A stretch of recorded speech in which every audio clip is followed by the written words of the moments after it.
you ever wondered how Quirrell managed to find Voldemort? Or what kind of job you could have if you were in the wizarding world?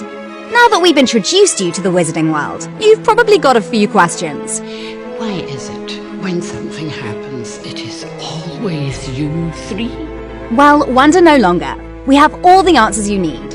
Well, maybe not all the answers. Why spiders? Why couldn't it be follow the butterflies? Keep watching for the answers to all your burning questions.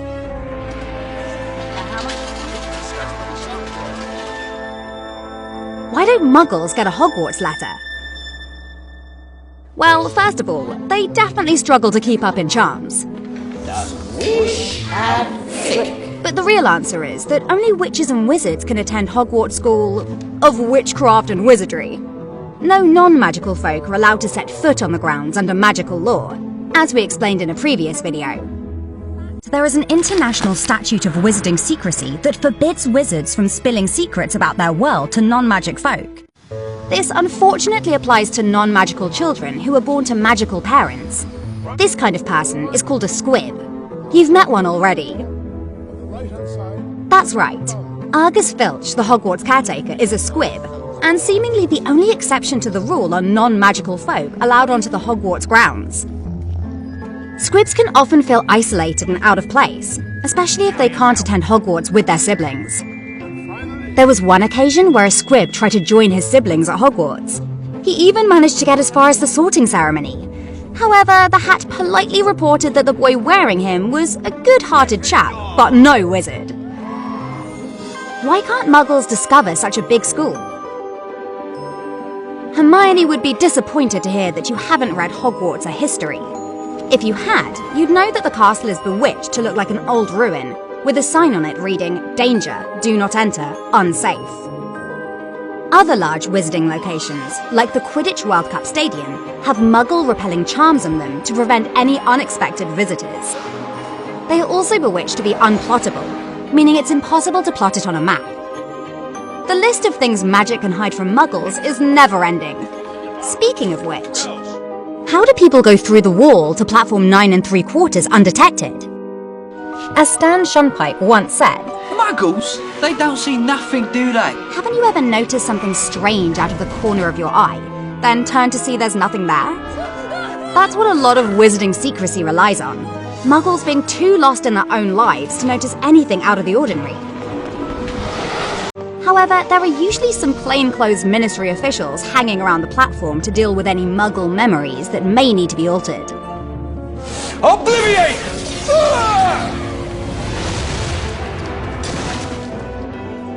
How did Quirrell find Voldemort? Quirrell had a hard childhood. Despite being very smart, he was relentlessly bullied in school and was desperate to prove himself in adulthood. This led him to pursuing the dark arts, and eventually, setting out to find what remained of Lord Voldemort. While his intelligence meant he was able to track down the Dark Wizard, Quirrell's naivety and arrogance betrayed him. He believed he would be safe in an encounter with Lord Voldemort, especially since the Dark Lord would be very weak. However, when Voldemort realized that Quirrell had a position in Hogwarts, he possessed the professor to do his bidding. Quirrell was powerless to the Dark Lord's will, and ended up being controlled by him for almost an entire year. This was a valuable lesson for any wizard planning to seek out Lord Voldemort. However strong you think you are, you're no match for his power, even in his weakened state. Harry Potter. What other jobs exist in the wizard world? The short answer? Loads. The wizarding world is just like ours. There's something for everyone. The best place to start is the Ministry of Magic. Here you could train as an Auror, one of the coolest but most dangerous jobs you could have. Tonks, for God's sake. Aurors are essentially dark wizard catchers. They protect the magical community from danger. While it is a job that often puts them in harm's way, it's incredibly rewarding too. What are you doing? Rescuing you, of course. Both Harry and Ron have said they want to be Aurors when they leave Hogwarts, and it's fair to say that they have the experience needed. Don't worry, there are lots of other, less life-endangering jobs available at the Ministry. For example, Ron's dad works in the Misuse of Muggle Artifacts office. This leads to some strange questions. Tell me, what exactly It's the function of a rubber duck. Oh. If you like traveling, you might want to apply for a job in the Department of International Magical Cooperation. This could lead you to a visit at MACUSA in New York City with American wizards. Outside the ministry, there are jobs more similar to those you'd find in the Muggle world. Obviously, you could be a teacher, or a healer. Out of my way! Out of my way! You could get into journalism like Rita Skeeter, or even work in a pub.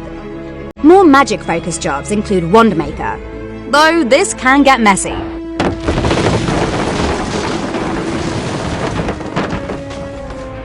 If you're really brave, you could be a dragon keeper like Ron's older brother Charlie. Tell me, what would I get if I added powdered root of asphodel to an infusion of wormwood? Well, if Hermione had been given the chance to answer, she would have told Professor Snape that this combination creates a sleeping potion so powerful it is known as the Draught of Living Death. She's perfect. However, Snape might not have just been testing Harry's potions knowledge in this scene.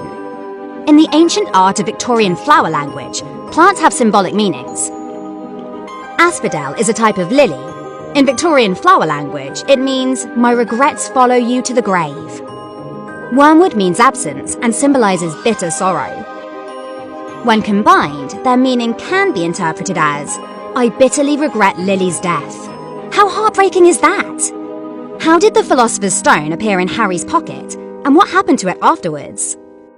It was as surprising to us as it was to Harry when the Philosopher's Stone, the object of Voldemort's desire, suddenly appeared in his pocket as he stared into the mirror of Erised.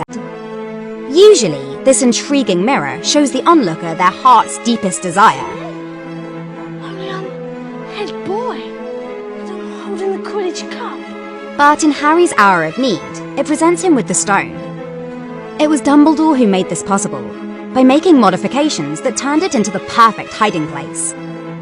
Only someone who wanted to find the stone, but not use it for its powers of immortality, could locate it. That is one of my more brilliant ideas. As for the fate of the stone itself, Dumbledore spoke to his good friend Nicholas Flamel, and they agreed it should be destroyed. Immortality sounds good in theory, but someone like Lord Voldemort would be too tempted to use it for evil. Hopefully we've answered your most burning questions in this video. If you have any more, well, it's the perfect excuse to reread the books and rewatch the films to find what you missed. Thanks so much for watching Discover Harry Potter. Head over to our channel for even more exclusive content from the Wizarding world.